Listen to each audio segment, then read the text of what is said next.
The classic car hobby has become all about looks.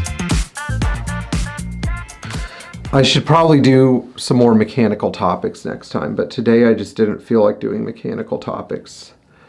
And I was laying under my friend Tim's car doing an oil service and replacing an oil level cylinder and doing some other stuff. And so I was like, I was thinking about today how there's been a pretty clear signal about how people are willing to overpay for a car because they like the way that it looks. And I can think of two recent examples of bring a trailer sales. One of them was sent to us by a subscriber. His name is Mark, and he pointed out to me that there was a 250 SL that sold for $150,000, a 250 SL automatic, and the car was silver on red. Sold, I think today on April 18th, I'd bring a trailer for $150,000. And then there was a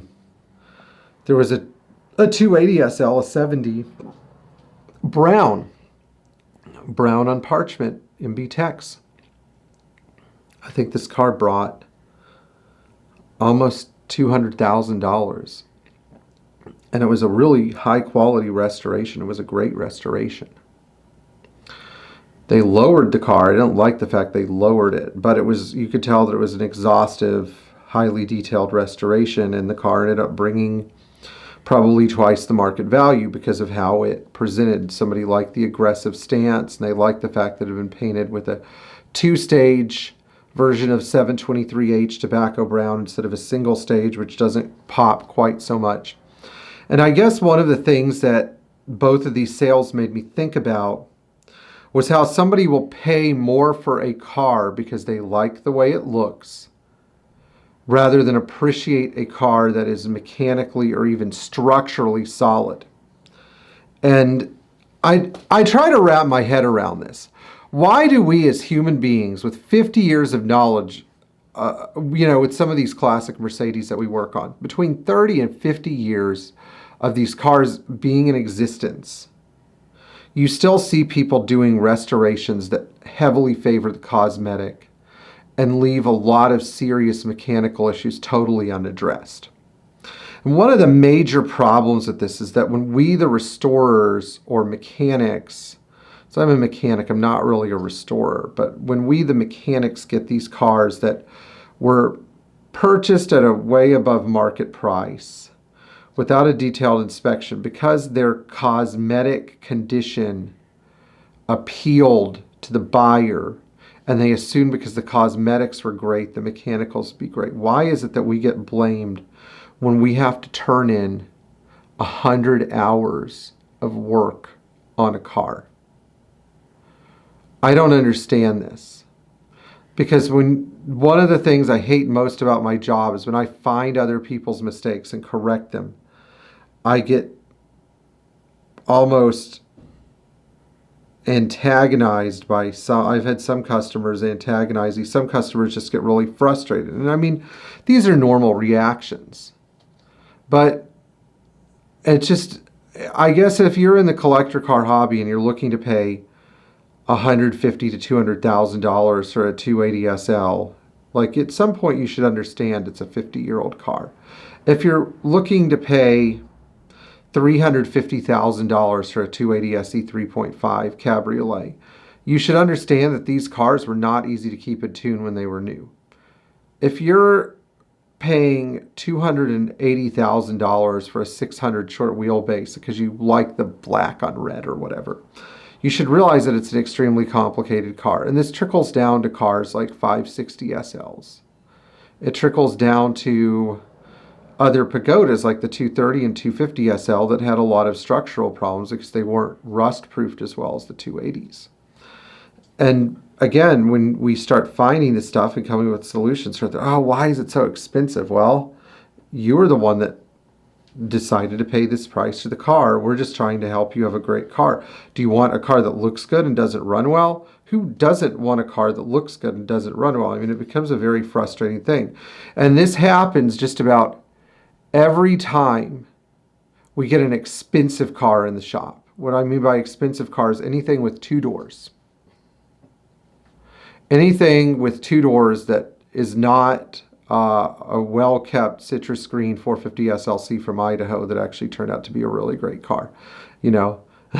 So I love those Craigslist cars. Sometimes they actually bear fruit. But, you know, I was talking to John Woods about this, and it's funny because I'm so pragmatic, you know. I'll go to John, well, you've mechanically sorted this car, it looks great. And John will go, no, nobody, you know, the mechanical sorting is great. You know, that's what I do because I'm so meticulous. But the cosmetics, like every cosmetic thing on this car has to be perfect.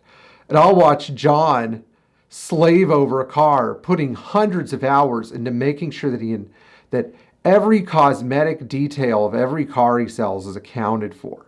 Why? Because people are so into cosmetics, they could care less that the cars he brings to market are superb mechanically. It's just they want to see that pop, you know. You guys are lucky that John cares so much about mechanical stuff, because a lot of guys who sell these cars, I can't say their names because they would sue me immediately, but some of them just do the cosmetics and hope that the mechanicals are good enough because they assume the customer's only going to drive the car a couple hundred miles a year, then they get sick of it, then they sell it. You know, they get done. The bling loses its luster. And, you know, this is a problem because in the collector car hobby, you can't, like, you can buy a car and hold on to it for a year and then sell it. You can do that. It's just not great for the preservation of the car, because at some point one of these next owners, which I unfortunately have learned from personal experience, is going to be an idiot that destroys the car. You know, even if they do put a ton of money into it, they're going to be, like, I had a 600 that I worked on, and need I say more, wasn't good enough for the guy who bought it. He had to put a Chevy driveline in it afterwards, which is just the most disgusting thing I've ever heard. But, you know, that's one of the reasons I don't get too involved with 600s. What I'm saying is that people who don't appreciate Mercedes often buy classic Mercedes because they like the way they look.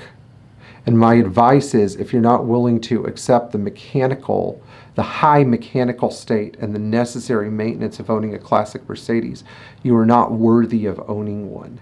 But if you're able to understand that after 50 years of abuse, these cars do need a thorough mechanical sorting to complement their aesthetic beauty, then you are the right owner for these cars. And that's one of the things that makes them so amazing, that they can be made into good cars.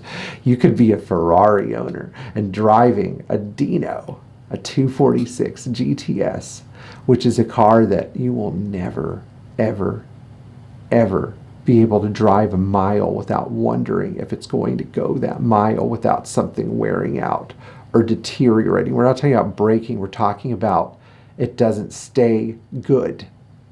You know, so this is one of the things that I wish people appreciated more about classic Mercedes, that when you get the car right, it stays right. Sure, it's expensive to get right. You can't build a high quality car for nothing. You know, people often realize that to get an hour of labor on an invoice, I have to spend 3 or 4 hours getting all of the small, finer parts of the car. Like when I put an injection pump in, for example, I have to spend hours tuning that pump over different driving conditions, you know, just to get those 3 or 4 hours of labor of removing or putting that pump in. That car's got to work right. But once you set that pump up, and you spend the 8 or 9 hours in that pump, the real hours, you know, the car ends up running like a sewing machine. So this is a thing that I think about often, and I hope some of you can understand this. I hope the 40-something thousand people that subscribe to this channel hopefully get it, you know, but the ones that sort of watch a video here and there and like, oh, I look on Bring a Trailer, maybe one day I'm going to buy a car. You should think about what the mechanical packages you're getting before you really start looking at the cosmetics, and specifically at restored cars. That's where my beef is, restored cars. So Thank you guys for all of your business over the years. Thank you for always being patient with me and sticking with me despite the fact I could be difficult and overly critical sometimes. I'm here because I love these cars. I show up and do it every day for you guys. So, you know, I'm not going anywhere. Enjoy this video, and if you haven't watched some of our other videos, check them out. And thank you to all of our Patreon supporters. We'll see you guys in the next video.